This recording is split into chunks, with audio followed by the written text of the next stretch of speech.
오늘 원비톡 주제는 한국의 미사일 방어 시스템에 대해서 공유해 보고자 합니다. 지금 현재 우크라이나 전쟁이 300일째에 맞고 있습니다. 현재까지 유엔 인권기구에서 220일 지난 상태에서 민간인 사망자가 6,000명 정도, 부상자는 9,000명 정도로 집계하고 있습니다.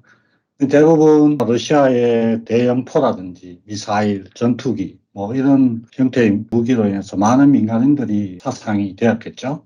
최근에는 전쟁이 후반기로 들어오면서 드론이라든지 무차별적으로 민간인들을 미사일이나 드론 이런 형태의 것으로 공격을 하고 있습니다. 특히나 우크라이나 같은 경우에는 정부에서는 대략적으로 민간 사망자가 한 3만 명 정도에 육박한다. 유엔에서 집계한 것보다 훨씬 더 많은 숫자의 민간인들이 사망을 하였습니다. 현재는 300일이니까 훨씬 더 많은 민간인들이 사망하였겠죠. 전쟁을 수행하는 군인들도 아마 많이 죽었을 겁니다. 그래서 우크라이나 전쟁을 통해서 미사일 공격에 대해 우리나라는 과연 안전한가? 우리의 미사일 방어 시스템은 괜찮은가? 이런 부분에 흥미가 있어가지고 한번 조사해 보았습니다. 우리나라의 시스템을 알기 전에 미사일 방어 개념은 미국에서 개발되었습니다. 방어 체계를 알기 전에 미사일 종류를 먼저 알아봐야 되겠죠. 그래서 미사일은 크게 사거리에 따라서 4가지 종류가 있습니다. ICBM은 대륙간 탄도 미사일입니다. 대략 한 5,000km 이상 날아가는 거고요. 1단 로켓, 2단 로켓, 그 다음에 탄두로 구성되어 있습니다. IRBM이라고 하는 것은 인터미디엇 레인지로 해서 중거리 탄도 미사일입니다. 이런 것들은 주로 보면은 러시아나 중국에서 괌이라든지 하와이 이런 이제 미군이 가지고 있는 태평양 지역의 어떤 미군 기지들을 공격하기 위해서 미디엄 레인지의 미사일을 개발하였죠. 그 다음에 있는 것들이 준중거리라고 하는 건데 MRBM이라고 합니다. 이런 것들은 주로 이제 미국에는 해군 전단이 이렇게 대양에서 활동을 하지 않습니까? 그러면 해군 대 해군으로 맞서지 못하기 때문에 러시아나 중국에서는 본토에서 바다 쪽 쏘는 정도의 거리, 준중거리라고 합니다. 그 다음 가지고 있는 것들이 이제 숏 레인지, 단거리 탄도미사일입니다. 이런 것들은 주로 전쟁 지역에 미군이 주둔했을 때에 미군을 보호하기 위해서 패트리어트 3 미사일이나 이런 것들을 가지고 미군 부대들을 보호하겠죠. 그래서 거리별로는 4가지로 분리할 수 있고요. 각각 장거리 미사일 같은 경우에는 이제 굉장히 높게 올라오니까 외기에서 방어하는 외기권 미사일 방어 체계가 있을 거고요. 중거리나 준중거리 같은 경우에는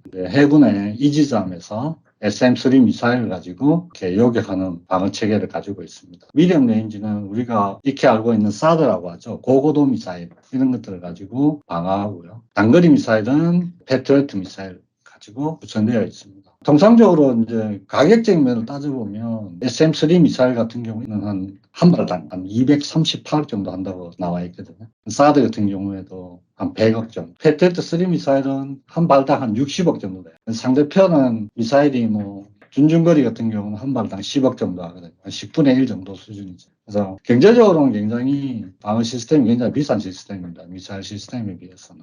미사일은 3가지 구간으로 나누어져 있습니다. 첫 번째는 소개되면은 이제 상승하는 단계가, 그 다음에 대위권을 벗어나서 중간 단계, 그 다음에 자연낙하하면서 떨어지는 종말 단계, 이 3가지로 구성되어 있습니다. 그래서 미국은 이 3가지 단계, 상승 단계, 중간 단계, 그 다음에 종말 단계에 따라서 각각의 방어 체계들을 운용하고 있습니다. 첫 번째는 이제 상승 단계에서는 정찰 위성을 통해서 빨리 감지하고 공중에서 레이저나 이런 것들을 통해서 상승 단계에서 요격하는 방법.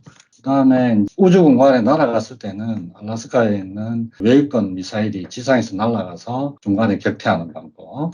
여기서 실패했을 때는 종말 단계 초기, 속도가 붙기 전이죠. 이럴 때 이 지점에서 SM-3 미사일을 쏘아가지고 격추하는 방법. 이것도 실패하면은 고고도 미사일, 사드죠. 사드가 대기권에서 진입하는 미사일을 쏘는 방법.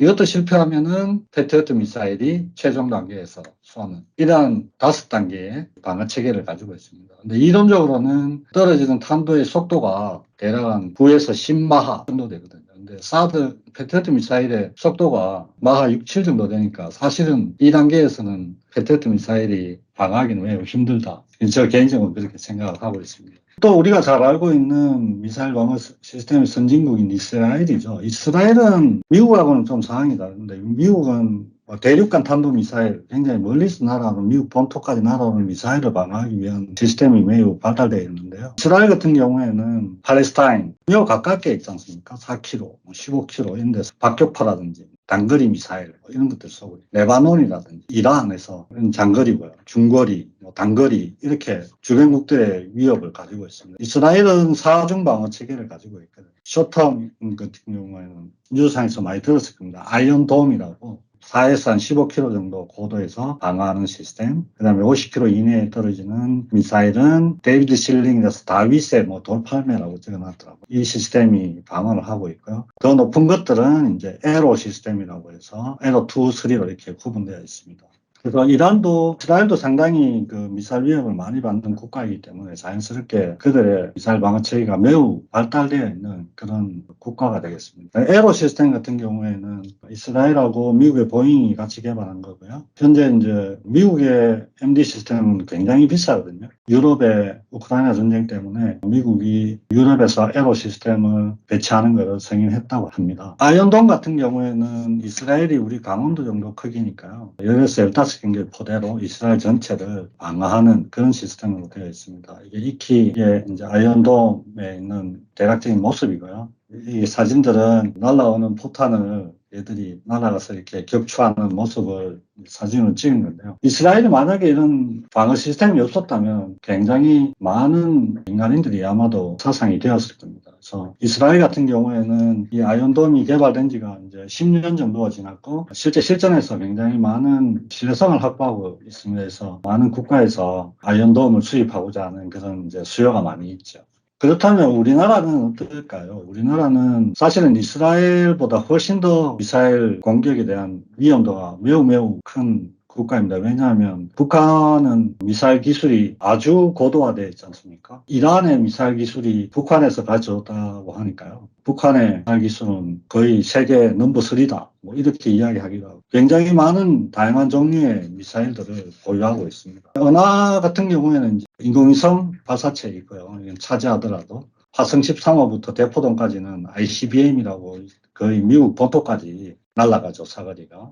그다음에 가지고 있는 게 이제 무수다이나 화성 12호 같은 경우에는 괌 기지까지 날아갑니다. 그래서 중거리 미사일이고요. 그다음에 중중거리 스커드 미사일 개량형 북극성 노동 미사일 이런 것들은 주로 이제 일본 오키나와까지 날아갑니다.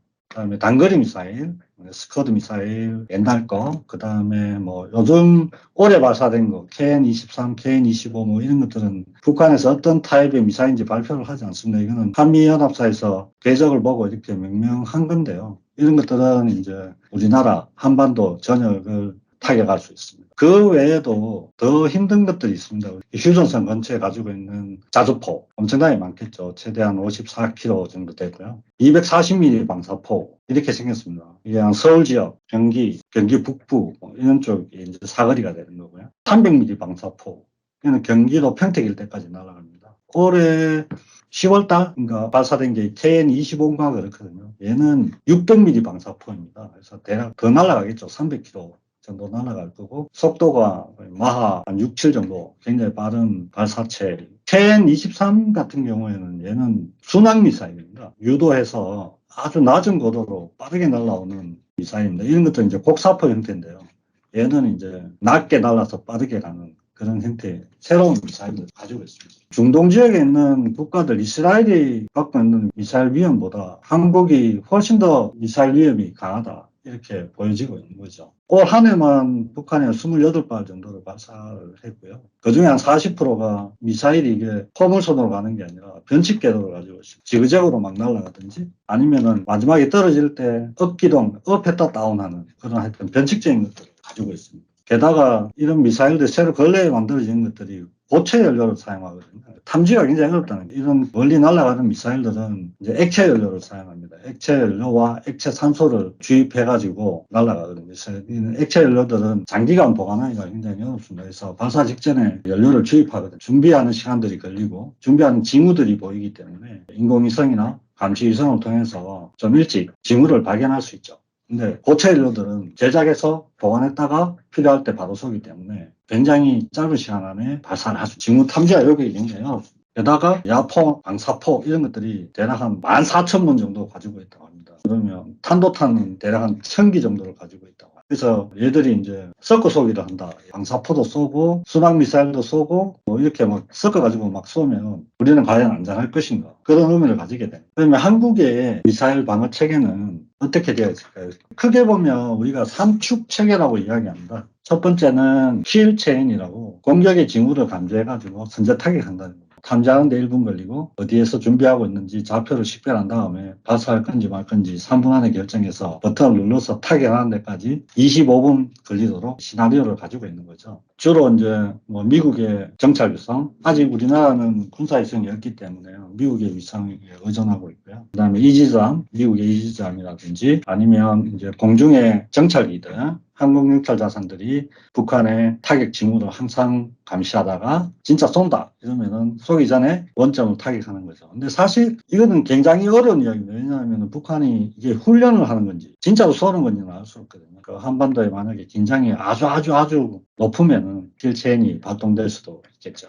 KAMD는 날아오는 미사일을 미리 레이더를 통해서 감지해서 위험성을 식별하고 해당하는 요격 미사일을 발사해서 미사일을 요격하는 시스템입니다. 미사일 같은 목표면에 도달하기 전에 중간에 요격하자는 게 그 미사일 방어 시스템입니다. KMRP는 대량 응징 보복입니다. 우리가 미사일 공격을 받았다. 우리가 막든 안 막든 일단 공격을 받았으니까 세컨드 스트라이크를 하는 거죠. 복수를 하는 겁니다. 그래서 상대방의 김일성 주석궁이라든지 북한의 군 지도부 이런 좌표들이 있지 않습니까? 그런 것들을 비행기에서 날아가는 다리우스라든지 벙커버스 미사일이라든지 이런 것들은 주로 이제 지하 깊숙이 들어가서 타격하는 거죠. 얘도 마찬가지고 장거리 순항 미사일이고요. 또 우리나라 국산은 주로 이제 현무 미사일을 주로 사용합니다. 얘는 탄도 중량이 2.5톤까지 되니까요. 2.5톤이면은 대략 한 500kg이 비행기 활주로 한 개를 한 방에 끝내거든요. 비행기 활주로 5개 정도 면적을 한 번에 해결할 수 있는 거죠.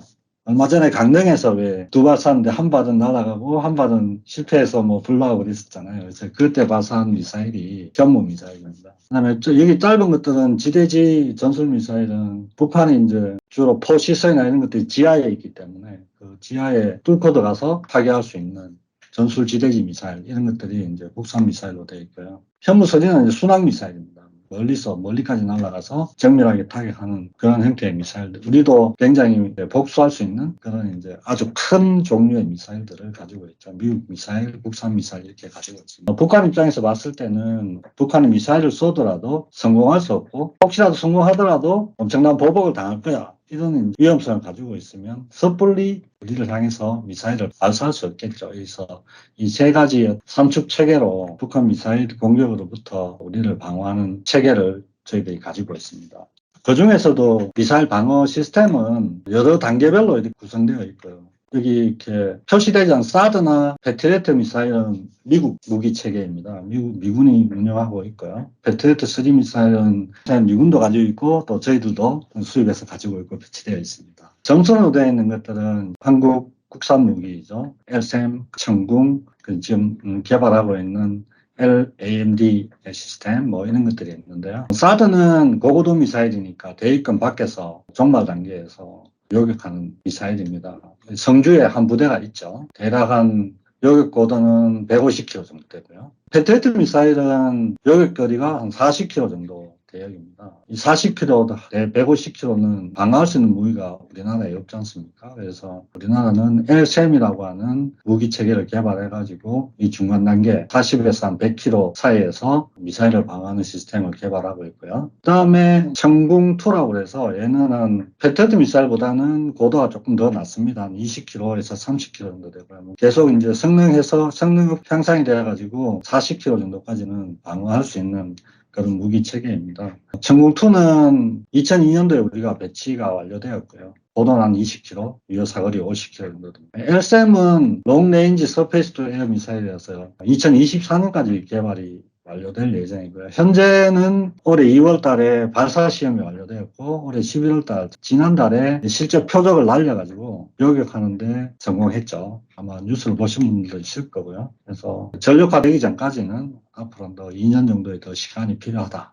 완전히 다 배치된 건 아닙니다. 더 중요한 것들은 이 중간에 보니까 방사포라든지 장차장포 뭐 이런 데에 대해서는 대책이 현재까지는 없습니다. 뭔가 새로운 방어 체계를 마련해야 되고요. 아이언돔 같은 그런 유사한 시스템을 만들어야 되는데 아이언돔은 우리 실정에 맞지 않는다 결론이 나 있습니다. 왜냐하면 북한의 미사일들이 굉장히 고도화되어 있기 때문에 아이언돔 시스템으로 북한의 단거리 미사일, 순항 미사일 이런 것들을 막을 수 있겠는가 해서 우리는 다체적으로 로우 애티튜드 미사일 디펜스에서 저고도 미사일 방어 시스템을 이제 개발하고 있고요. 얘들은 지금 제가 지난번에 우리 해군의 방어 시스템 중에 함대공 미사일, 해군 미사일이 있거든요. 이 해군 미사일 좀 개량해가지고 가격을 싸게 만들고 해서 저고도의 미사일을 방어하는 시스템을 개발하고 있습니다. 주로 이제 장차전포나 적어도 순항 미사일을 요격하는 시스템으로 되어 있고요. 얘들이 이제 실패하면 그대로 맞아야 되잖아요. 그래서 뚫렸을 때 레이저라든지 지상 기반 근접 방어 무기 체계. 이게 함정에 지금 우리 이지잠 함정에 달려 있는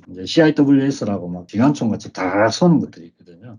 그런 거를 이제 지상 베이스로 주요 시설물의 근접 방어 체계로 개발을 하고 있습니다. 그래서 전반적으로는 뭐 2029년까지 개발을 해가지고 주요 수도권이라든지 주요 군시설이라든지 이런 쪽을 방어하는 것을 목표로 하고 있습니다. 아직까지는 전력화된 거는 우리 청궁2밖에 없고 나머지는 다 미국의 미사일 방어 체계에 의존하고 있습니다. 특히 근래 개발되고 있는 LSM에 대해서 잠깐 이야기를 해보면 구성은 이렇게 되어 있습니다. 레이더가 있고요. 다기능 레이더에서 포탄도 감지하고 항공기 공격도 감지하고 감지된 데이터를 가지고 이 레이더가 집중 탐색하면은 교정통제소에서 해당하는 발사대의 지령을 보내가지고 날아오는 탄도탄을 요격하는 시스템입니다. 전반적인 시스템은 여기에 조기경보 레이더라고 해서 슈퍼 그린파이 레이더라고 롱레인지 레이더는 아직 우리가 개발을 못 해가지고 이거는 이스라엘에서 수입하거든요. 대략 한 대한민국에 한 4대 정도가 설치되어 있다고 합니다. 남쪽에 2개, 위쪽에 2개 정도 있다고 합니다. 그래서 여기에서 조기에 날아오는 미사일을 감지하고 탄도탄 통제소에서 날아오는 미사일의 궤적과 위험도 이런 것들을 이제 분석한 다음에 통제소에서 해당하는 패트리트를 쏠 건지 전궁을 쏠 건지 또는 LSM을 쏠 건지 의사결정을 한 다음에 요격 시스템이 방어를 하는 전반적인 시스템 형태가 되겠습니다. 그냥 또 미사일에 대한 방어 시스템은요. 오산에 공군 작전사령부가 있거든요. 그 안에 항공우주작전본부라고 있습니다. KAOC라고 부산 공군기지 안에 있고요. 한미가 연합으로 운영하고 있습니다. 이 KAOC에서 전체 킬체인이라든지 주로 이제 감시 자산이죠. 경보위성, 이지삼, 그린파이 레이더 이런 쪽에서 이제 감시한 데이터들을 링크 16이라고 하는 미국의 전술 데이터 연계 체계에 연결해가지고 한국이나 미국에서 미국의 탄도 통제소가 실시간으로 동시에 데이터를 서로 공유하는 시스템을 우리가 가지고 있습니다. 핵심은 탄도탄 통제소 여기에서 취합한 정보를 가지고 위험성을 평가한 다음에 해당 부대에 미사일을 요격하는 그러한 시스템으로 되어 있습니다. 링크 16은 미군하고 전술 합동훈련을 한다든지 합동작전을 할 때 각각의 우리나라의 전술 데이터 시스템하고 미국의 시스템하고 연결하는 데이터 링크죠. 링크 체계로 다 구성되어 있고요. 아직은 일본하고는 이렇게 연결되어 있지는 않습니다. 민감한 문제여가지고 미군이 서로 일본에 있는 미군하고 정보를 공유하고요. 그렇게 구성되어 있습니다. 전반적으로 우리나라는 반반 정도 이제 미국의 미사일 방어 체계 주로 이제 고고도라든지 디렉트라든지 높은 위치에 있는 고도의 미사일은 미국 방어 체계를 이용하고 있고요. 아주 낮은 고도는 아직 개발이 안 돼 있고 그다음에 중거리 천궁 정도가 개발되어서 좀 낮은 고도의 북한의 미사일 위협을 우리가 방어하고 있습니다. 그래서 전반적으로는 여전히 가야 할 길이 멀고 또 북한은 계속해서 미사일을 막 고도화하지 않습니까? 우리도 거기에 맞춰서 방어 시스템들을 계속해서 첨단화하고 기술 발전을 해나가야 된다. 그렇지 않으면은 전쟁이 일어났을 때 우리 국민들이 미사일 공격에 아주 취약하다. 현재는 그렇다라는 말씀을 드리고 싶습니다. 전체적인 개념도 있고요. 참고하시면 좋겠습니다. 이상입니다.